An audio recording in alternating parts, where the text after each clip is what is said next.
let's talk about Google's latest flagship smartphone, the Google Pixel 8 Pro. My name is Lamas, and I've been a Google Pixel fan since I remember the early days when the original Pixel launched back in 2016. Now, at the time of this launch, back in 2016, I was a broke high school student, with no job, living with my parents, getting that high school degree, you know what I'm saying? A total degenerate, to say the least. This year in 2023, the Google Pixel 8 launched, and not much has changed. Well, at least for me. Let's talk about this phone from the very beginning. So I ordered my phone the day it was announced. I started a trade-in with my previous phone, the Google Pixel 6, and was genuinely excited. I was pretty on the fence about getting the Google Pixel 8 until they announced a few of its features and the trade-in policy and getting the watch. So for me, it was a good deal. So I ended up getting it. I waited, I believe, was a week until it shipped, or until actually released, since it was technically not released yet, and waited another few days for it to actually ship to my house. The overall buying experience from Google is the same as it always is. It's standard as far as ordering from a large company these days. So, I ordered, I paid, it shipped, I got it without any hiccups. 10 out of 10 experience. But the unboxing experience is truly a sight to behold. Gone are the days of having things in my box ready for you to unbox. Man, I remember the Pixel 2, my first Pixel phone. It had headphones in it. It had a charger in it. It had a USB cable. It had everything. Now you just get a cable. A USB-C to USB dongle and a SIM tray thingy that you don't really use anymore because everyone transferred eSIMs. Well, then and your phone, of course. Other than that, it's pretty boring. It's really standard these days, and I don't really think, not really much to say about it. So 6 out of 10. The phone is perhaps the most beautiful smartphone I've ever purchased. Now, I've purchased a few smartphones in my day. The Samsung Galaxy S7, the Pixel 2, the Pixel 3, the Pixel 6, and now the Pixel 8 Pro, and I just love it. I love this phone. I love how it looks. The screen looks way better than any Pixel phone that I've had before. And it lets you know that Google is actually trying. They really want to edge their way into the smartphone industry that's just mostly Apple, Samsung, and I think they're doing a really good job with it. I remember using my Pixel 2. The screen was by far the worst screen I've ever had on a phone, and my screen turned blue within a year, and when I unboxed it next to the 3, you could see that just so different of a phone. I used to have the red nighttime mode on it all the time just because it was so blue. Unboxing my 6 or the 8 next to my 6, it wasn't that much of a difference, but the changes came in within the software and the hertz of the screen. Not much of the screen changed between my two phones. Besides that, it gained a higher resolution due to the bigger screen. Now, to me, the screen did look a little bit better because of that resolution change and the refresh rate change. But going from a 6 to an 8 Pro was a pretty big deal to me, okay? I had recently used the regular Google Pixel 6, the smaller of the two smartphones that Google had released that year, and this time I had gone with the larger of the two phones. Overall, the color of the phone is amazing. I think it's easily my favorite color on a smartphone. I'm a sucker for that light blue on an electronic device. It just looks really great for me. I love the blue. I love the metal band of the camera on the back, or in the metal all around it. It just looks really good. To me, there's only a few things that I would change about the Pixel 8 Pro and how it looks, but other than that, it's a 9 out of 10 for me. Now let's talk about the most important part of the phone. The user experience.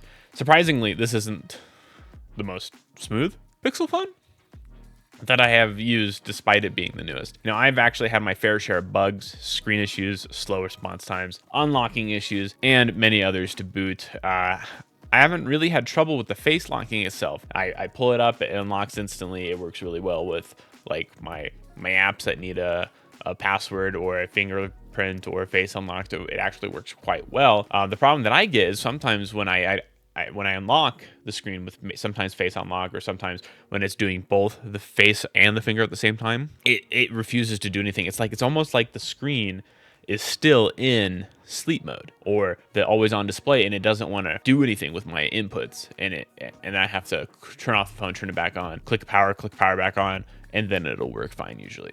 Still a weird bug, still happens. So they haven't really changed that yet. Now, the fingerprint reader feels like it's gone a bit better since the first one I had back with the Pixel 6, and unlocking the phone faster, but still it isn't the best at realizing the finger is there a lot of the time. Now it has gotten better with a few of the updates. Sometimes at first it wouldn't even go when you put your finger on it. You had to wake up the phone and you had to do it. Now I was testing it right after I wrote this. I was testing it and it was turning on, and it was realizing there was a finger there sometimes. So better, but still could be a lot better. I mean, my favorite was the one on the back. Way better than any other one. One on the back, pop your finger back there. It was phenomenal. I loved the Pixel 3 where you can do that, and the Pixel 2. Those were just great. Now, there are a few other bugs that I've had, and the messaging app on the Pixel has been very strange for me, and I've never had these issues on an Android phone before. A lot of the time, it just doesn't send me notifications when I get a message, and I don't know what's really causing it, and I haven't been able to find out what does this, but it just happens quite frequently with a lot of people. I thought that it was mostly because I was getting messages in from an Apple product or maybe another service provider or something, but it kept happening with different people. It kept happening with Android phones, Apple phones, and other phones messaging me, and sometimes I just wouldn't get the notification. Now, I've learned to go around this and everything, but I don't know if it's my watch either. I don't know if it's the messaging app itself. But then sometimes when you open the messaging app, it's actually quite slow, and I don't know why. It's never had this issue before. So I'm hoping that they fix it with an update later. Again, this mostly just happens with the messaging app, and it's really weird. Like, also, the keyboard is very strange sometimes. Again, like when I said, when I open it, when I open the phone and the keyboard app's already open on the bottom side of the phone, sometimes it won't register my inputs. And I have to either slide or like cancel the keyboard and bring it back up, and then it'll work, or I have to turn my phone off, turn it back on, and then it'll work. But it's like really weird things that should not be happening, and it's really, really annoying. Now, these are all issues I'm sure they can fix with software updates, and they've been rolling those out pretty frequently, and the user experience, it has been getting better with each update. But I mentioned these issues because they still haven't been fixed or fixed very well for me yet. Restarting the phone fixes it for a little bit, but not very much. The updates have done a little bit, but not very much. And the only other thing I can think of is the screen protector for the issues, but I have the more sensitive screen input setting in the settings to help with the screen protector, because I didn't buy the one Google recommends because it was $50 and this one was like $6. So, what can you do? But I'm sure these are all software errors, and Google can and will fix them eventually. I don't think it's a screen issue with my phone. Otherwise it would happen like all the time.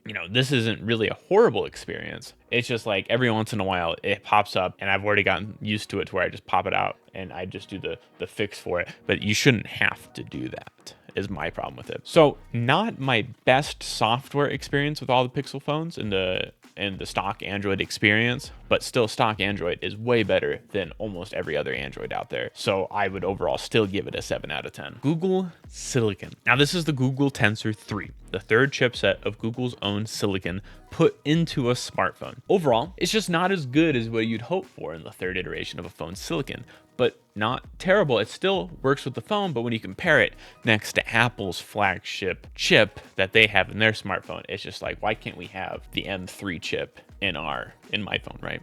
But it works well with everything in the Google ecosystem with very little, no hiccups anywhere. And the problems arose for me when I was playing or using other apps or playing games. Now, some of them, especially for the first week or so, the first month, some apps were super choppy, and it was not taking, it was like it was running a 30 hertz and 120 hertz display on the phone. And it was super strange. It was only a few apps, and you're scrolling through your app, and it was just like so choppy. And I don't know if it was on dark mode or what. The app wasn't optimized for Tensor 3 yet, which is what I've seen with a lot of these apps, especially for Google's Tensor. It sucks right away, and then once they actually optimize it a little bit more for Google, then it works a lot better. But still, those got fixed within a few weeks or a month, and but at first, it was really bad experience. And you're scrolling through it, and you're like, this has never happened before. Even on my 60 hertz screen before it, this looks way choppier than that one. But it's all fixed, so don't have to worry about that anymore. Gaming on the phone has been a little strange. It isn't a powerful phone for sure. You have to be careful what you play on the phone, and you need games that kind of won't blow it up. But I only played a few games since I don't play games on my phone.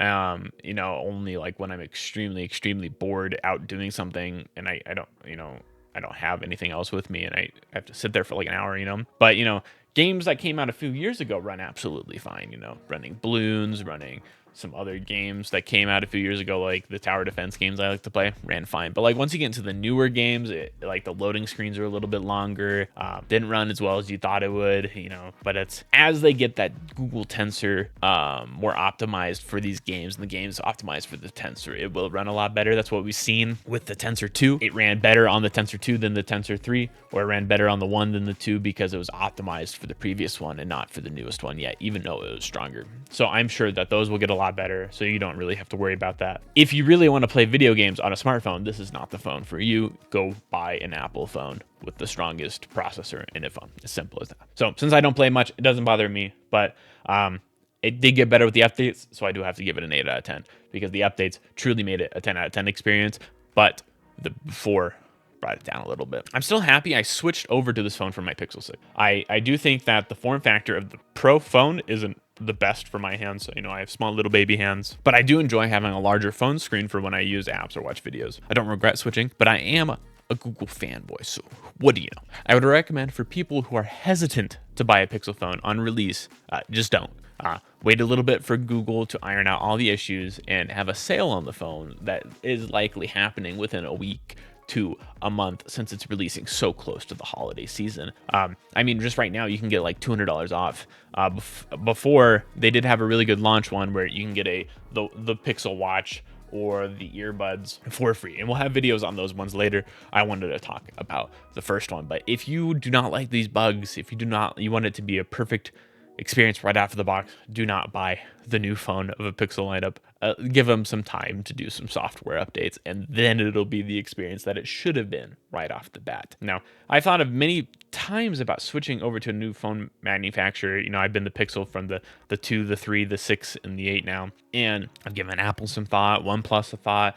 I've given a few other phone companies, phone brands out there, some thoughts here and there, but Google has done something really good with their phones over the past 7 years. And, that has really had a grasp on my fascination. I just love the stock Android experience.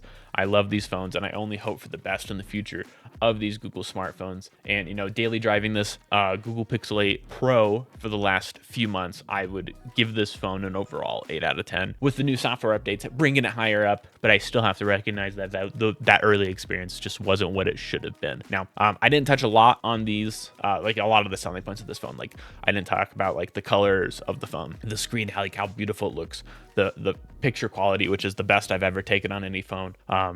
Like the Magic Eraser, all these other things, because there's so many other content creators out there that will go more into depth of these things and actually use tools and other things and compare to other things when I can't. I want to talk about what a normal person, that spending $1,000 on a smartphone is a huge investment. And I have to run a case, I have to run a screen protector, I have to run all these things, because if I drop it and break it, that sucks and it's going to take a lot of money. I wanted you guys to get that experience, what I think about it, because this is a phone that I will have to keep for several years or cough up a lot of money to get to the next one. Thanks for watching. I hope if you were on the fence, I hope it pushed you one way or the other to see if you wanted to get this phone or not. And I'll see you all on the next one. Peace.